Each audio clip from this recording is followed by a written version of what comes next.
Hey everyone, and welcome back. Today we're going to be taking a deep dive into something that's pretty relevant these days, gaming disorder. Yeah, it's everywhere you look. We've got this excerpt from a guide called What is Gaming Disorder? And honestly, it is really eye-opening. It's fascinating. Like the World Health Organization even recognizes this now as like an official mental health condition. Seriously? It's a big deal. Yeah, it really highlights how big this has become. So we're going to explore how gaming can kind of sneakily take over your life. Yeah. All the little tricks it uses to keep you hooked, and most importantly, what you can do to stay in control. For sure. So let's just get right into it. Yeah, let's do it. This guy defines gaming disorder as a pattern of gaining behavior that becomes so consuming that it actually interferes with your daily life, relationships, your work, everything. And, it's not about judging people who love to game. It's Yeah. about understanding the difference between a healthy hobby and something that starts to cause genuine distress. Right. And takes over your life.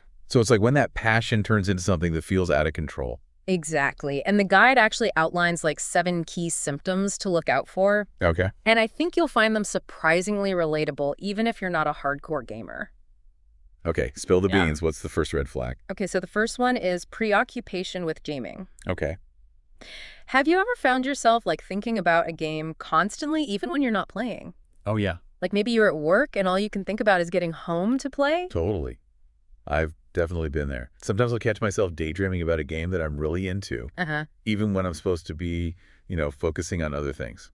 It's something to think about, right? When does a hobby start to occupy that much mental space? Right. The next symptom is the inability to control your gaming habits. Okay. This is where someone tries to cut back. They really do, Mm-hmm. but they just can't seem to stop themselves. Yeah. I imagine that must be incredibly frustrating. It's like your willpower just goes out the window. It's almost like the game itself is like hijacking your brain. Wow. And this brings us to a really interesting point. The role of dopamine. Okay. So this is a chemical in your brain that gets released when you experience pleasure, like when you level up in a game or achieve a goal. Right. And the more you experience those dopamine rushes, the more your brain craves them. So it's like getting hooked on a feeling. Precisely. And that's why it can be so difficult to break free from excessive gaming. Yeah. Your brain gets wired to associate gaming with those pleasurable feelings, Right. making it harder and harder to resist. Interesting. Another major red flag is withdrawal symptoms. Huh? Have you ever noticed yourself getting irritable or anxious or even a little down when you can't play? Oh, absolutely. Yeah. I think we've all felt that I need to get online feeling before. Mm-hmm. But I guess for someone with gaming disorder, those feelings are amplified, right? Exactly.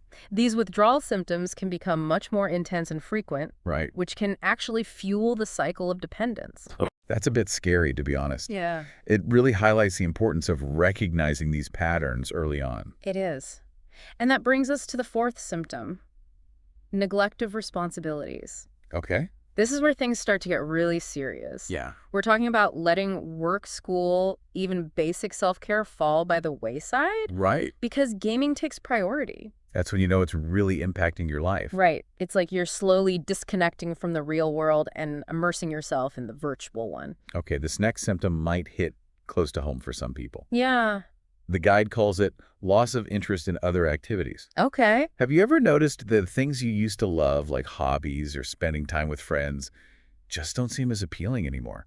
It's like the game becomes the only thing that truly sparks your interest. Right. Everything else pales in comparison. And then we have continuing to game despite negative consequences. Right. So even when they know it's causing problems, they can't seem to stop. Unfortunately, that's a common characteristic of gaming disorder. Wow. It's like your brain is telling you to stop, Mm-hmm. but your actions don't follow suit. That's the heartbreaking part. And then there's the deceptive behavior. Right. It must be incredibly difficult for loved ones to witness someone they care about hiding their gaming habits or downplaying the problem. That's right. It creates a distance and erodes trust, which only makes it harder to address the issue. Okay, so we've talked about the symptoms. Now I'm curious to learn more about what causes gaming disorder in the first place. Yeah. What does the guide say about that? So the guide highlights 3 main categories of contributing factors: psychological, biological, and environmental. Okay. Let's start with the psychological. Okay. Gaming can be a powerful form of escape, especially for individuals who are struggling with, stress, anxiety, or low self-esteem. So it's like creating a world where you feel in control. Yes, where you can achieve things and escape the pressures of real life. precisely. And that sense of control is often reinforced by the structure of the games themselves. Many games are designed to deliver those dopamine hits we talked about earlier. Those little rewards that keep you coming back for more. It's almost like those games are designed to be addictive. That's a very interesting point. Game developers definitely utilize psychological principles to keep players engaged. And there's the social aspect. Right. I can see how online gaming communities can be incredibly appealing, especially for people who might feel isolated or lonely in their offline lives. It's a powerful feeling to connect with people who share your interests, especially in a virtual world where you can be whoever you want to be. It's like finding your tribe, but online. Yes. But I imagine that when that online world starts to replace real-life connections, that's when things can become problematic, right? Exactly. Yeah. It's all about balance, and Yeah. that's where the environmental factors come into play. Okay, We live in a world where games are readily available 24/7. that's true. You can play on your phone, your computer, your gaming console. It's everywhere. Yeah, that constant accessibility must make it even harder to set boundaries. Absolutely. And it's important to remember that these environmental factors can have a significant impact, especially on young people who are still developing their self-control and decision-making skills. So it's not just about personal responsibility. It's about recognizing the role that our environment plays in shaping our behavior. Exactly. And this leads us to a critical question. What happens when those gaming habits start to spiral out of control? Right. What are the real-world consequences of gaming disorder? We'll explore that in the next part of our deep dive. We just explored like all the ways gaming can become a problem and even, lead to this thing called gaming disorder. Right. But now let's talk about what we can actually do about it. I'm holding on to hope here. What about you? Absolutely. This guy doesn't just, lay out the problems, Right. but also gives some really helpful solutions. Okay, good. And what I find reassuring is that a lot of these strategies are about creating a healthier relationship with technology in general, Okay. not just about gaming. That makes a lot of sense. Yeah. It's not about demonizing gaming. It's about finding that balance, right? Exactly. One of the most fundamental strategies is setting boundaries. Okay. And you might be thinking okay, but how? Yeah. How do we actually do that? Well, think of it like this. Do you have set times for meals or sleep? Right. We create routines for the things that are important to us. Hmm. So why not for gaming? Never thought about it that way. It's like creating a structure so gaming doesn't take over everything else. Precisely. Hmm. Maybe it's setting a timer for your gaming sessions Okay. or designating, certain days or times as game-free. Right. It's about making conscious choices Mm-hmm. rather than letting the game dictate your schedule. That's such a practical tip. I'm definitely going to try that. And this next strategy is especially relevant for parents. Yes. Open communication. Yes. Instead of approaching it from a place of judgment, Right. try having a conversation with your kids about their gaming habits. Okay. What games are they playing? What do they enjoy about them? Are they experiencing any negative consequences? It's about creating a safe space for those conversations. Right. Where kids feel like they can be honest without fear of being punished or judged. Exactly. And while setting limits is crucial, Right. it's equally important to encourage healthy alternatives. Like what? What are some activities your kids used to love that don't involve screens? Right. Maybe it's sports, music, art, spending time with friends, or even just reading a good book. I love that. It's like rediscovering those passions that might have gotten pushed aside. And sometimes even with boundaries and open communication, things might still feel out of control. Right. That's when professional help can be a game changer, right? Absolutely. There's no shame in reaching out for help when it comes to mental health. Right. The guide specifically mentions cognitive behavioral therapy as an effective treatment option for gaming disorder. Okay. It's like retraining your brain to break free from those unhealthy patterns. CBT. That's one I've heard a lot, but I'm not totally sure how it works. Sure. Can you break it down for us? Let's say you're struggling with the urge to game, Okay. even though you have an important deadline coming up. Right. CBT helps you identify those negative thought patterns that are driving that urge. Okay. Things like, I can't focus on work right now. I just need to play for a little bit to de-stress. Oh, I've totally been there. It's like your brain is trying to convince you that gaming is the only solution. Exactly. And CBT gives you the tools to challenge those thoughts. Okay. replace them with healthier ones. So instead of, I need the game to relax, Right. it's actually a short walk outside would help me clear my head and feel more energized. Exactly. Okay. And CBT often works best in conjunction with like counseling or support groups. Okay. These provide a safe and supportive environment to share your experiences and learn from others who are going through similar challenges. That's so important. It can be really isolating to feel like you're the only one struggling with this. Yeah.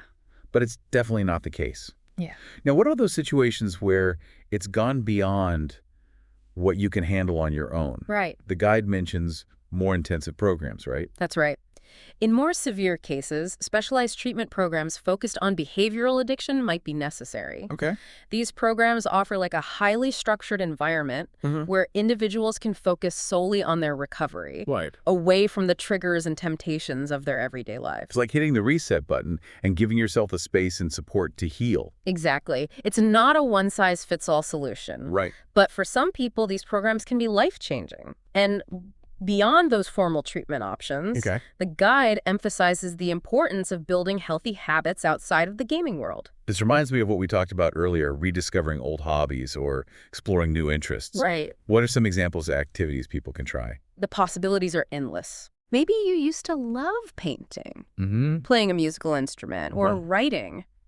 Maybe you've always wanted to try rock climbing, Oh, fun. learn a new language, Yeah. or volunteer in your community. I love it. The key is to find something that brings you joy and fulfillment, Mm-hmm. something that reconnects you with your passions and values.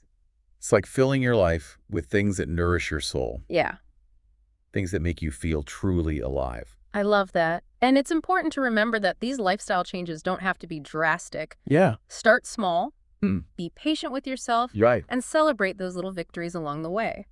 We've covered a lot of ground here, from understanding the warning signs and causes of gaming disorder to exploring the potential consequences and the various treatment options available. But ultimately, it all comes down to making conscious choices that support our well-being. That's right. It's about recognizing that we have the power to shape our relationship with technology, to create a life where it enhances our lives rather than controls them. I'm really glad we're having this conversation. It's so easy to get caught up in the digital world and forget about the simple things that bring us joy. I agree. It's a constant reminder that balance is key. Yeah. And even if you're not struggling with gaming disorder, I think there's something valuable for everyone to take away from this deep dive. We've covered a lot of practical strategies and valuable insights today. For sure. But before we wrap up, I'm curious to hear your final thoughts on what we've discussed. You know what I find most hopeful is that this guide isn't just about fixing a problem. Okay. It's about empowering people to make healthier choices Hmm. and foster a more balanced relationship with technology. That's a great point. It's about shifting our mindset and creating a culture where we prioritize our well-being, Yes. both online and offline. Exactly. And that's a message I think we can all get behind. So are you ready to move on to our final part, where we'll explore some thought-provoking questions about our own relationship with technology and well-being? Let's do it. Okay, so we've talked about, the ins and outs of gaming disorder. Right. We've even explored some ways to manage it and all that. Mm-hmm. But now let's get personal. Okay. This last part is all about, reflecting on our own habits, Right. how technology fits into our lives. It's like taking all this knowledge and holding it up to a mirror, right? We can learn so much from looking inward. Totally. So first question, and be honest with yourself here. Think about all the things you do for fun or relaxation. Yeah. Do any of them feel a little too hard to stop sometimes? Ooh, that's a good one. It's easy to brush things off as, just a bit of fun. Right. But sometimes those are the exact moments where we need to pay attention. Right. Is it really just fun or is it something more? It's like, when does a hobby start to feel less like a choice Uh-huh. and more like something you need to do? Right. And it's not always easy to spot those subtle shifts. Right. Maybe you're snapping at people if they interrupt you, or Yeah. you're constantly thinking about that one more game, even when you're doing other things. Okay, next question. Hmm. How often do you find yourself reaching for your phone or your controller when you're stressed or bored or lonely? Oh, yeah, we've all been there. It's human nature to want to escape uncomfortable feelings. Totally. But sometimes those quick fixes prevent us from dealing with what's really going on. I can definitely relate to that. Sometimes I'll just scroll through social media for hours when I'm feeling down. Right. And it doesn't actually make me feel any better. It's like we're putting a Band-Aid on a deeper wound. Yeah. Those distractions might make us feel better in the moment, but they don't address the root cause of our stress or loneliness. So true. And I think this last question really drives that point home. If you could spend less time on one thing and more time on something else, Okay. what would those two things be? Ooh, that's such a great way to frame it. It forces us to prioritize Right. what truly matters to us, Mhm. and our actions reflecting those priorities. It really makes you think, doesn't it? Yeah. Like, are we spending our precious time and energy on things that actually align with our values and goals? Or are we just going through the motions?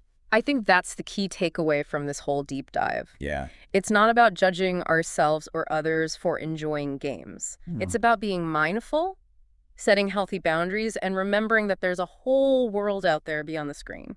So well said. Yeah. And, even though we focused on gaming today, these insights can apply to any area of our lives where technology plays a big role. Absolutely. It's about finding that balance between the digital world and the real world, Hmm. and making sure technology enhances our lives, not dictates them. I think we've given our listeners a lot to think about today. I hope so. And remember, if you're struggling with gaming disorder or any other form of technology addiction, you're not alone. Right. There are resources available to help you reclaim your life and find that balance. That's right. It's never too late to reach out for support and start making positive changes. Well said. Well, that's about all the time we have for today. Yeah. Thank you so much for joining us, Of course, this was fun. and we hope you learned something new and feel empowered to create a healthier relationship with technology. Until next time, keep diving deep.